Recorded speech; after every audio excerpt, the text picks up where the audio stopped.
This is to show you how to create a canvas flat and a canvas shader pen. The canvas flat pen changes the thickness with brush pressure, and the canvas shader changes the opacity with pen pressure.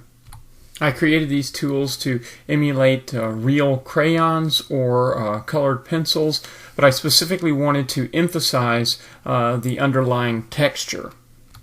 So on both tools you can set the texture density, scale ratio, and rotation angle. In the shader you can adjust the brush density. That just makes it a little bit easier to control how light the brush starts painting and how quickly it accumulates color.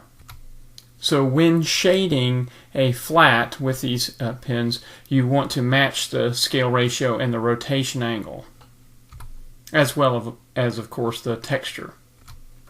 When you select texture, you can change which texture is represented by the drawing, and also as you change the angle, the rotation angle here, that will change how. So as you change rotation angle and the ratio, you get different effects.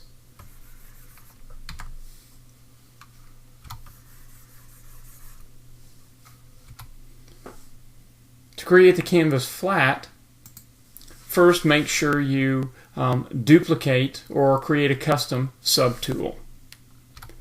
Give it the name you want, select OK, and then under the tool settings, click on the wrench. For the canvas flat, you want to make sure the brush size is set to whatever you want, but turn on the pen pressure. Now I have the curve like this. You may need to adjust it for your system. For the canvas shader, you just want to turn off pen pressure so that the thickness stays constant. Most of the other values will be the default settings, such as for the ink, opacity is 100%. Anti-aliasing, I set it to the weak, but you can set it however you want. The brush tip will be just a circle. Hardness will be all the way up. Thickness at 100%. Brush density, I have at 38 with adjust brush density by gap unchecked. There are no spraying effects. Stroke all has the default values, and so the main change is in texture. Select the I for the texture density, scale ratio, and rotation angle. You can set these values, the initial values, however you want, but I set the ratio to 2 and the rotation angle to 1/16.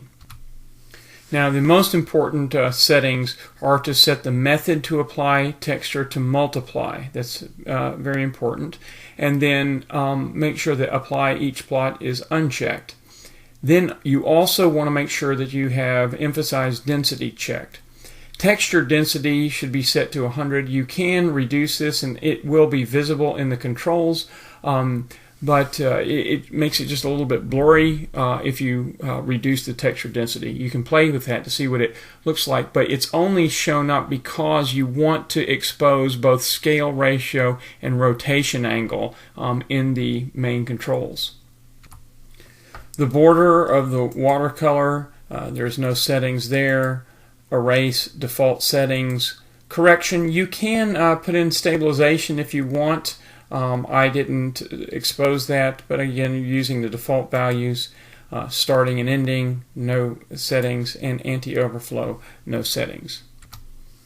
Once you have everything set the way that you want, make sure that you click on Register All Settings to Initial Settings, and that will set it up so that the tool, if you make any adjustments in the settings, you can click on the little circular kind of tool here and it will reset everything.